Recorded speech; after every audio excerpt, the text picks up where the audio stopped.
그것들 남녀상열지사라고 조선시대 유학자들이 어떻게 감히 남녀가 같이 이런 식으로 얘기를 하면서 좀 배척을 받아요.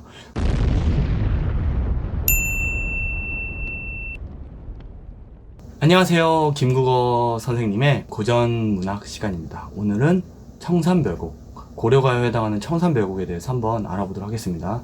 자, 고려가요라는 갈래적 특징부터 한번 얘기를 해봐야 될 것 같아요. 고려가요다라고 하는 거. 얘들은 한마디로 지금의 유행가에 가까워요. 민중의 노래였다라는 것을 일단 얘기를 해드릴게요. 민중의 노래라는 것은 특징적인 것 중에 하나가 약간 운율감, 노래에서 운율감이 빠질 수가 없어요. 그러니까 즉 민요적이다. 민요라는 게 민중의 노래라는 건, 민요적이라는 것은 운율감과 거리를 두고 얘기를 할 수가 없는 부분입니다. 그래서 운율에 대해서 청산별곡도 매우 중요하게 들어가요. 운율에 대해서 별을 어디다 치니? 자, 운율에 대해서도 매우 중요하게 들어갑니다. 자, 고려가요는 일단은 분연체라고 합니다. 분연체, 뭐 분절체, 간단히 말해서 그쵸? 연을 나누었다라는 겁니다. 이렇게 연을 나눴다, 이런 겁니다. 그래서 뭐 그렇게 어려운 거 없고요. 그 다음에 운율은, 자, 민요적 운율을 들어가는데 보통 일반적으로 삼음보라고 합니다. 삼음보는 세 개의 말덩어리라고 얘기하면 되는 거죠. 자, 음수율은 청산별곡의 경우에는 3, 3, 2조예요. 그럼 글자 숫자 3개, 3개, 2개를 썼다는 건데 간단히 말하면서 이렇게 끊어야 됩니다. 사르리, 사르리, 났다. 더 많은 학생들이 가시리 같은 것도 가시리, 가시리 있고 날 버리고 가시리 있고, 이거 내 사음보로 끊어주면 안 돼요. 가시리 끊고 가시리 끊고 있고 이런 식으로 끊어줘야 됩니다. 얘도 3, 3, 2조의 사음보기 때문에 사러리, 사러리, 랐다. 청산에 사러리, 랐다. 머리랑 다래랑 먹고 청산에 사르리, 랐다. 이렇게 끊어주셔야 됩니다. 이게 삼음보 3, 3, 2조. 3, 3, 2조는 고려가의 특징이라기보다는 청산별곡만의, 가시리 같은 것 보면은 공통되긴 한데 삼음보가 고려가의 특징이다, 이렇게 얘기 좀 됩니다. 그리고 고려가요는 민중에서 불리다가 어떻게 기록됐냐면, 이게 한글로 적혀 있다는 게, 민중에서 한글로 불리다가 나중에 조선시대에 대해서 세종대왕님이 이제 한글 만들었을 때 그때 궁중으로 편입됩니다. 그때 궁중으로 편입돼요. 그래서 좀 여러 가지가 추가되거나 삭제되거나. 왜냐면 고려가요 자체가 좀 민중의 노래, 요즘 민중의 노래 야하잖아요. 좀 야한 내용이, 노골적인 성의 묘사까지는 아니지만 그래도 꽤 비유적인 묘사들이 꽤 많아요. 그것들 남녀상열지사라고 조선시대 유학자들이 어떻게 감히 남녀가 같이 이런 식으로 얘기를 하면서 좀 배척을 받아요. 그러면서 추가되거나 뭐 아니면은 빠지거나 임금에 대한 내용이 막 추가되거나 이런 내용들이 좀 많은데, 청산별곡은 좀 그렇지는 않아요. 청산별곡은 원문 그대로 좀 얘기가 될 수 있다, 뭐 이런 얘기는 할 수 있어요. 청산별곡에서 그러면 첫 번째로 얘기 다뤄줘야 될 부분은 운율입니다. 운율에 대한 거는 다 파란색으로 할게요. 자, 운율에 대한 것들 어떻게 운율을 얘기하고 있느냐. 운율감은 박자감 뭐 이런 건데, 어떻게 반복하거나 뭐 어떻게 끊거나 뭐 이런 것들을 통해서 얘기할 수 있어요. 자, 일단은 삼음보 운율을 지니고 있는다라는 거, 3, 3, 2조를 가지고 있다라는 거, 울어라 울어라 새요 끊고 자고 일어 울어라 새요, 3, 3, 2조 대충 맞죠? 그쵸? 널 나와 씨름한 나도, 이런 식으로. 자, 다음, 자, 유명한 얘기죠. A, A, B, A 구조. 자, 민요조에서 많이 나타나는 현상입니다. 자, 이거는 삼음보랑 전혀 상관없이 돌아가기 때문에 삼음보 할 때 A, A 이렇게 해주면 안 됩니다. 자, A, 사르리, 사르렸다, A, 유사가 반복되죠. 그다음에 청산에 새로운 거 나옵니다. 그 다음에 다시 사르리랐다. 이게 바로 A, A, B, A 구조다 라고 얘기할 수 있습니다. 자, 가던 새 본다. 물 아래 가던 새 본다. 이렇게 잡아주시면 될 것 같습니다. 많이 쓰여요. AA, BA 구조가 현대시에서도 많이 쓰이기 때문에 한번 좀 알아두는 게 좋습니다. 다음에 또 얘기할 거는, 자, 운율에서 얘기할 거 너무 중요한 부분, 후렴구라고 얘기하는 부분, 낙구라고 얘기하는 이 부분입니다. 얄리 얄리 얄라성 얄라리 얄라. 자, 이 후렴구만 얘기하더라도 한 5가지 정도 얘기를 해줄 수가 있을 것 같아요. 후렴구 이 얄리얄리 얄라서 얄라리 얄라오만. 자, 뭐 주문 같죠? 근데 이거 일단은 자, 후렴구는 반복돼요. 반복되면 자연스럽게 후렴구가 반복되면서 운율감이 형성된다는 거는 그냥 일종의 공식이에요. 그냥 외워. 그냥 반복이면 운율이다. 반복, 운율, 반복, 운율, 반복, 운율, 반복. 이렇게. 그리고 다음. 자, 연 끝날 때마다 후렴구가 나옵니다. 연이 끝날 때마다 연과 연을 어떻게 준다? 구분해준다. 두 번째 특징, 연과 연 구분. 자, 세 번째 특징. 세 번째 특징은 이런 겁니다. 이게 연과 연을 구분해주면서 이게 모든 연에 다 쓰였잖아요. 그러니까 이런 식으로 얘기해줘요. 통일감 혹은 안정감. 안정적이야. 편안해져. 왜? 계속 반복되니까 이게 끝날 때마다 안정감. 그리고 통일성을 느끼게 해준다는 거. 통일성 뭐. 통일성이라고도 얘기할 수 있고, 그쵸? 그 다음에 또 얘기해 줘야 될 것들이 무엇이냐? 자, 이응과 리을이라는 울림소리입니다. 이응과 리을을 자주 써주기 때문에, 자, 이응과 리을 같은 울림소리의 반복, 울림소리를 반복해주면은 자연스럽게 운율감을 형성할 수 있습니다. 자, 이제 이 얘기를 해줄게요. 이렇게 후렴구가 반복되는 것에서 자주 나오는 문제 유형입니다. 내신에서 특히. 자, 주제의 강조를 물어봐요. 주제를 강조하고 있느냐. 당연히 반복되면은 주제를 강조하거나 뭔가를 강조하는 건 맞아요. 그건 맞는데, 내용이 없는, 의미 없는 후렴구는 내용이 없잖아. 그래서 주제를 강조할 수 없다. 이거 불가능하다. 이거 중요합니다. 왜냐면 이거 4개 했잖아요. 그쵸? 그 때문에. 근데 이거는 의미가 없어.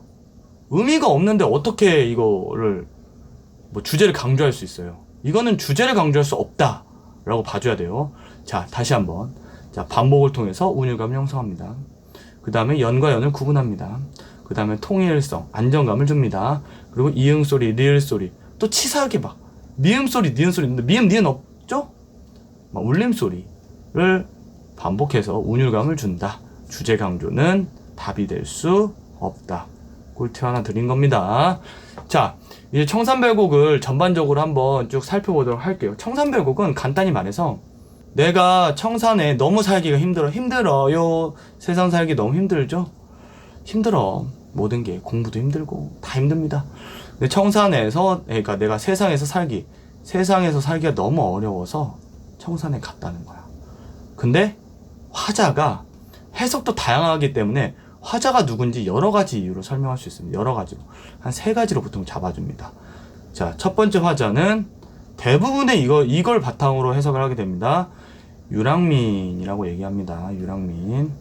자, 두 번째 화자는 바로 실현당한 여인. 실현당한 여인. 두 번째 화자는 바로 지식인.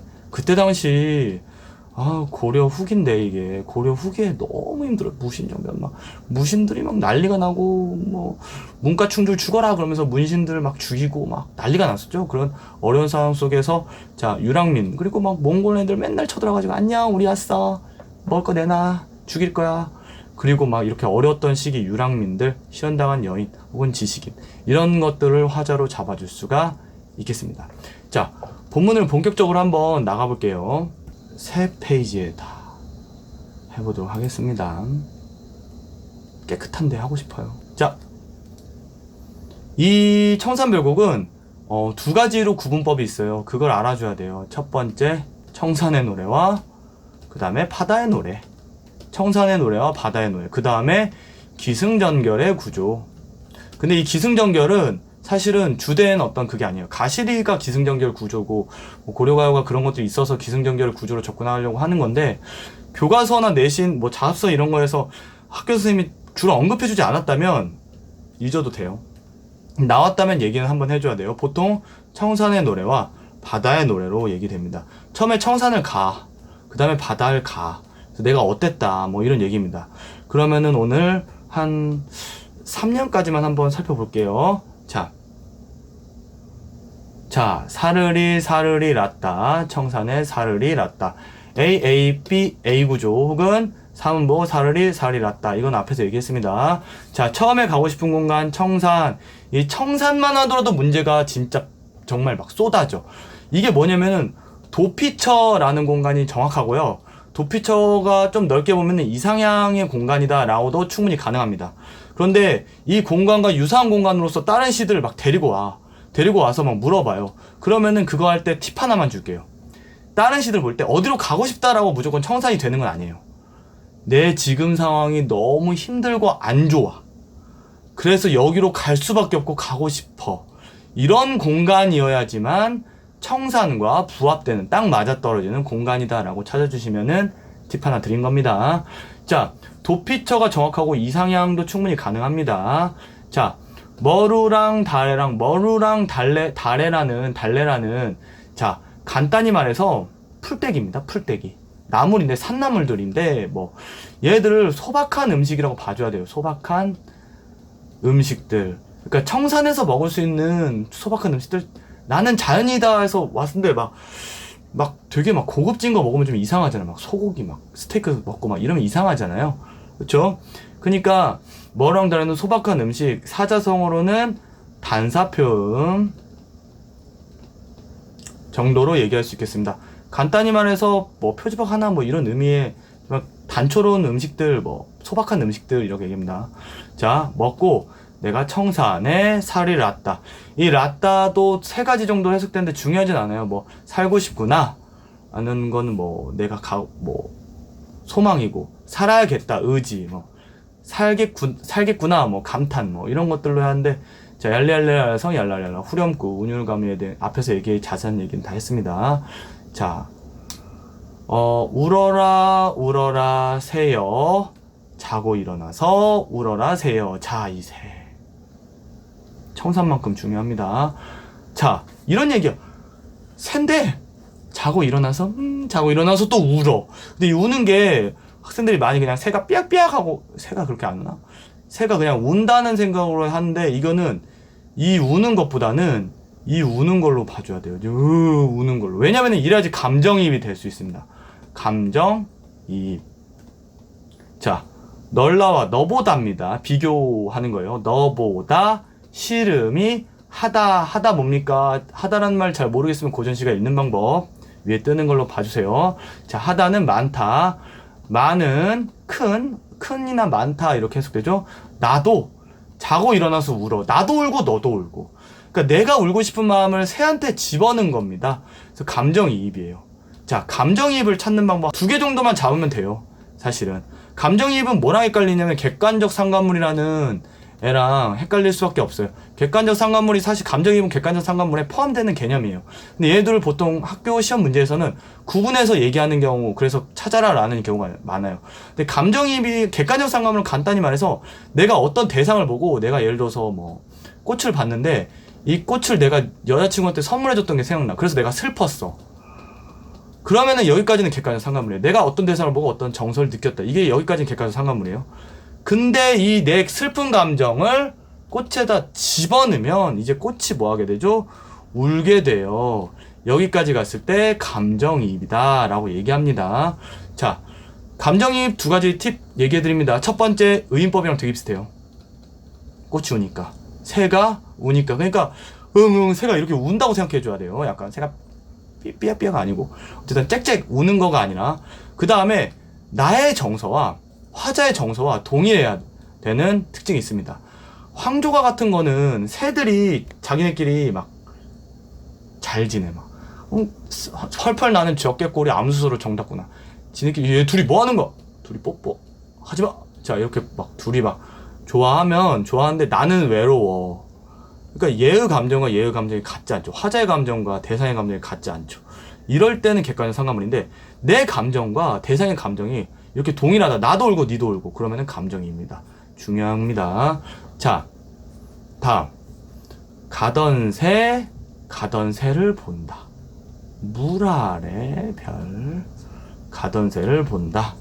익 묻은 장글란 가지고 물 아래 가던 새 본다. 이게 해석이 참 복잡하고 다양한 부분 중에 이 묘미입니다. 근데 청산별곡을 팁을 드리자면 해석은 다양한데 결과값이 되게 비슷해요. 결과값이 똑같아.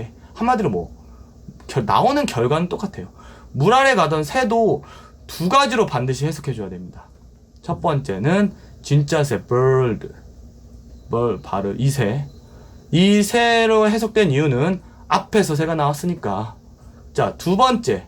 자, 사례라고 얘기하는데 이 사례는 밭입니다. 밭. 그러니까 밭에서 나오는 약간 이렇게 돼서 여기다가 심는 이렇게 밭을 이렇게 갈아 놓죠. 이랑이라고도 하는 밭 사례인데, 자, 얘는 얘 때문에 그래요. 얘를 쟁기라고 해석을 많이 해주거든요. 쟁기, 이끼 묻은 쟁기라고 해석을 해준다면 얘는 사례가 됩니다. 자, 해석은 두 가지인데 결과값이 똑같아요. 이제 똑같은 결과값을 얘기해 줄게요. 자, 해석이 이상해. 왜 물 아래 새가 가고 있죠? 아니 뭐 사례면은 물 아래 뭐 있을 자, 이런 식으로 해석해 줍니다. 하류에 물이 이렇게 강인데 하류에 있는 밭을 본 거예요. 혹은 하류로 가는 새를 본 거예요. 물 아래쪽으로 가는 새를 본 거예요. 무엇을 봤든 물 아래는 뭐가 됩니까? 자, 내가 여기 청산인데 내가 놓고 온 그 땅이야. 내가 갔던 있었던 그곳. 즉, 속세를 의미합니다. 자, 그러면은 뭐와 대조되겠죠? 청산과 대조되는 개념입니다. 청산과 완전히 반대되는 개념이라고요. 청산은 내가 도망치고자 하는 이상향 혹은 도망친 곳, 이러면 여기는 내가 버리고 온 곳이에요. 근데 버리고 온 곳에 대한 나의 정서를 한번 느껴보는 게 중요해요. 내가 그걸 보고 있어요. 왜 볼까? 사람은 왜 볼까요? 우리가 막 멋진 남자 나타났어. 막 어깨, 막 잘생겼어. 막 예쁜 여자. 막 나타났을 때 왜 우리는 볼까요? 미련입니다, 미련.